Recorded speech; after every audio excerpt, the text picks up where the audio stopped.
இந்த 2026ல தமிழ் புத்தாண்டு வரப்போகுது. இந்த தமிழ் புத்தாண்டு ஒவ்வொரு ஆண்டுக்கும் ஒரு ஒரு பேர் இருக்கு. அதுக்கு ஒரு ஒரு பலன்கள் இருக்கு. இந்த வரக்கூடிய புத்தாண்டு எந்த புத்தாண்டு சார்? போன வருஷம் இப்போ முடிய போகிறதுக்கு பேர் விசுவாவசு வருடம்னு சொல்லுவோம். இது பங்குனியில் முடியுது. அதனால் சித்திரையில் நமக்கு வருஷம் பிறக்கிறது. இதுக்கு பேர் பராபவ வருடம் அப்படின்னு சொல்லுவாங்க. பராபவ வருடம். ஓகே. பராபவ வருடம். இந்த புது வருடத்தை பொறுத்தளவு ஒவ்வொரு வருடத்திலும் பார்க்கலாம், நீங்கள் ஒவ்வொரு விதமான மாற்றங்கள் நடக்கும். அதைத்தான் இப்போ நம்ம பேசிகிட்டு இருக்க போகிறோம். ஒவ்வொரு வருஷமும் பேசுகிறோம், அது நடந்துகிட்டு இருக்கு, வருது போகுது இல்லையா? அப்போ மக்களின் எதிர்பார்ப்புக்கு தகுந்த வருடமாக இது இருக்குமா அப்படின்னு கேட்டிங்கன்னா இருக்கும். அதாவது அடிப்படையாக இந்த வருஷத்தில் பார்த்தீங்கன்னா, இந்த தொழில் பண்ணக்கூடியவர்களுக்கு நல்ல வருமானங்கள் இருக்கும்.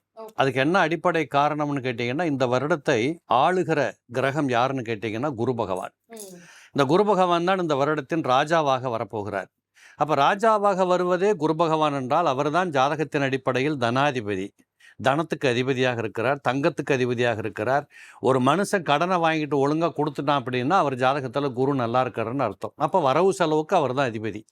அப்போ இந்த மாதிரி அமைப்பில் இந்த குரு பகவான் ராஜாவாக வருகிற காரணத்தினால கண்டிப்பாக இந்த வருடம் சொந்த தொழில் செய்து கொண்டிருப்பவர்கள் விருத்தி பெறக்கூடிய வாய்ப்புகள் அநேகமாக உண்டு. அதே போல் வேகமான வளர்ச்சியும் சில பேர்களுக்கு இருக்கும்.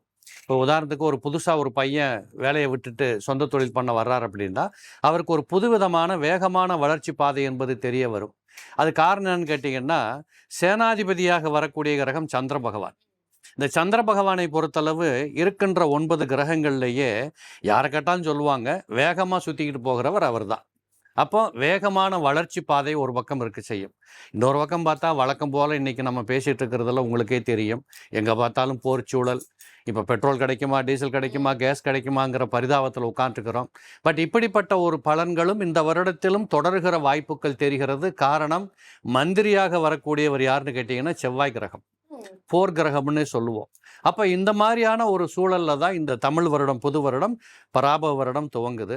எப்போதுமே ஒவ்வொரு வருடமும் ஒவ்வொரு சாயலில் சில நன்மைகள் இருக்கும், சில தீமைகள் இருக்கும். இதை இன்னும் இவங்க நிறைய சொல்லுவாங்க. இதை கண்டினியூவாக நம்மளும் பேசுவோம்.